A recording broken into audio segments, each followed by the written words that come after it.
Hey there! In this video, I will be showing you how to put a watermark on your image without having to download anything from the internet.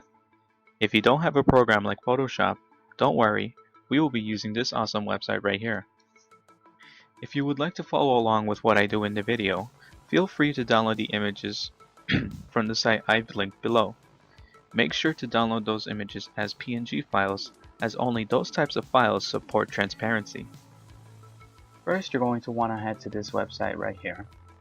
And once there, you're going to be greeted by this box. What you're going to want to do next is go to Open Image from Computer and go to the folder containing the images that you are going to use. For this tutorial, I'm going to be using my baby picture. Once you find the image that you want to mark, double click on it and it will load it onto the website. Next, go to File, Open Image, and double click the watermark that you want to use. It will load it onto the website right on top of the image that you opened previously. You can actually move it out of the way by dragging it. From here, head over to the Tools section and click on the Move tool. And then head down to your watermark, click on it to make sure, and then head over to the Layers tab. From here, click on Layer 0, hold it, and drag it onto the image that you want to mark. Let go and it will load it onto the image.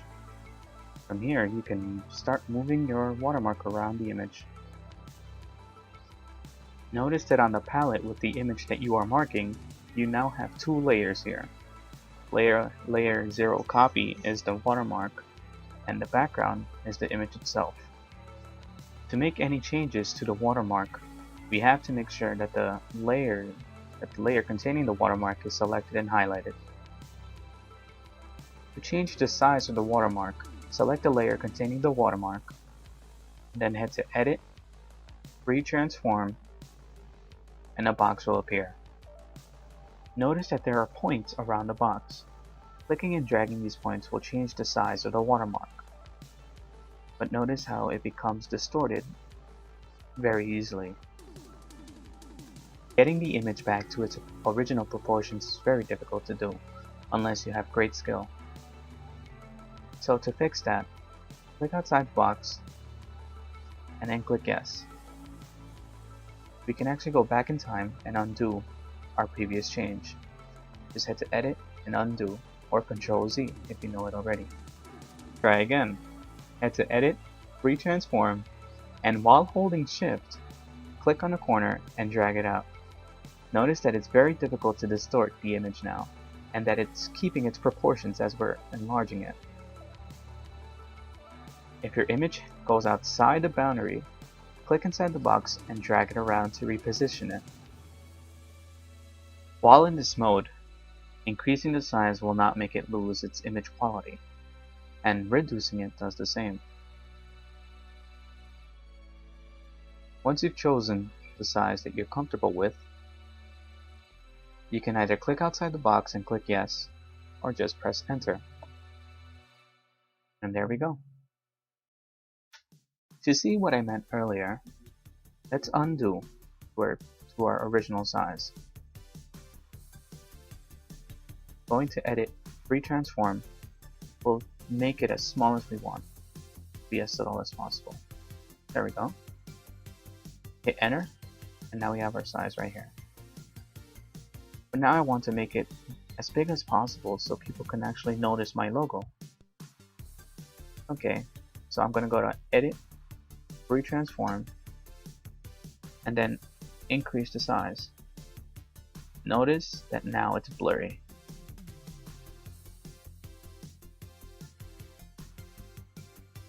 When changing the size of your watermark, you want to do it in one shot, because making it smaller first and then deciding that you actually want it larger will change the quality of your watermark. So let's undo this mess.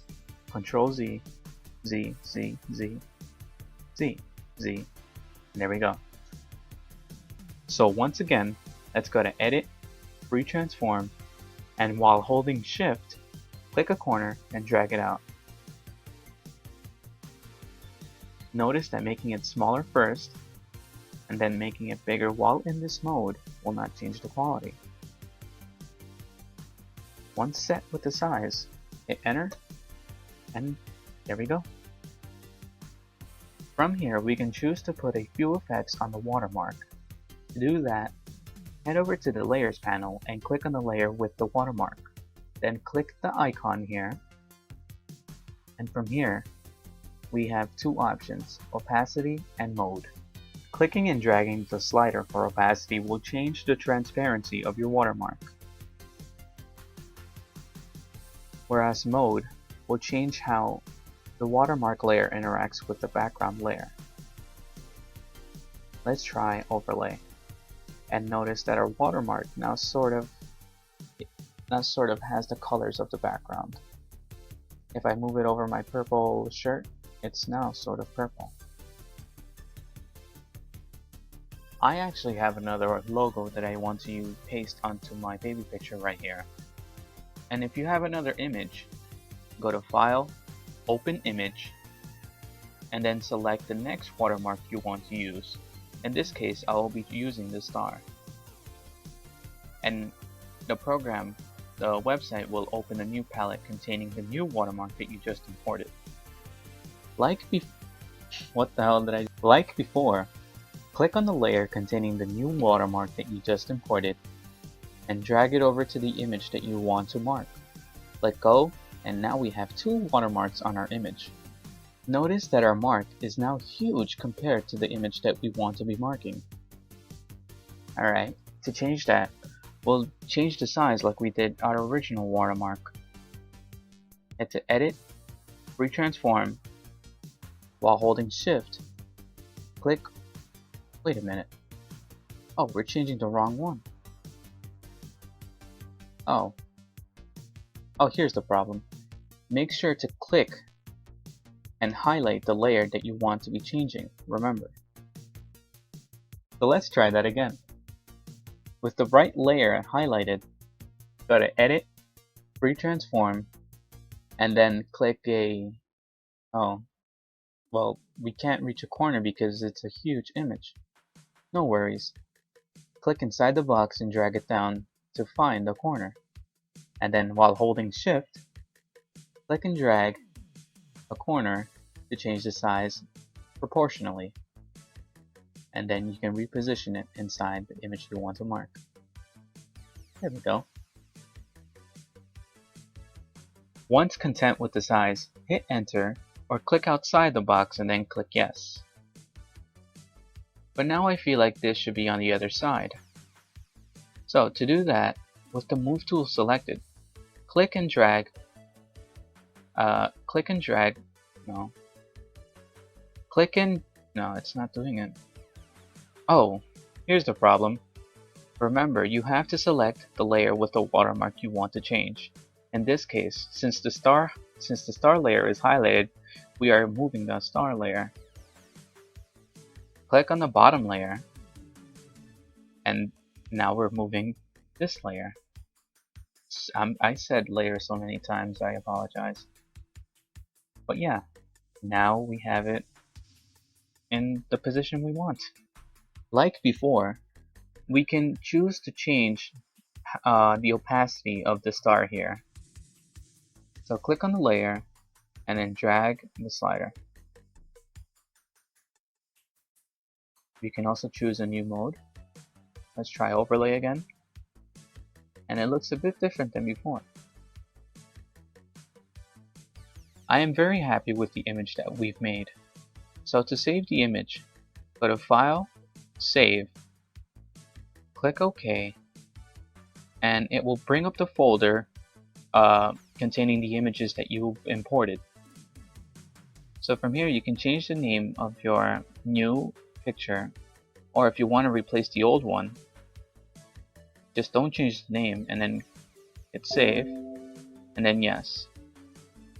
But I'm going to rename it because I don't want to lose my baby picture.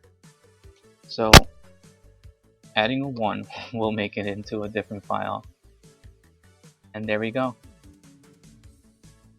If we go into our folder where we just saved the image, we'll find it here. See, little guy 1. Notice the star in the background and that cool logo in the side. on the side. Come on. Yeah. If you have another image that you want to edit the same way, head to File, Open Image, and then open your next image that you want to edit. Go back to your original image, click on it, and then drag these two layers containing the watermarks onto your new image. Go back, and now on our new palette with our new image, we see our two watermarks containing the same opacity that we have before and the same mode on our new image. And then from here you can choose to move it about just like the other one. As you are opening new images up, you can find that your workspace is getting a bit cluttery. Is that the word? But it gets a bit cluttered. So to free some space and to make it easier on the eyes, click on the palettes that you are no longer using and then click on the X. X. And now our workspace is clear. Additionally, you can also change the name of the layers by heading over to your Layers tab, double clicking on the name, and then changing it. Since this one contains my username, I will just put my username in it. And since this one contains the star, I will rename it to the star. That should help you keep track of what everything is containing and where everything is relative to one another.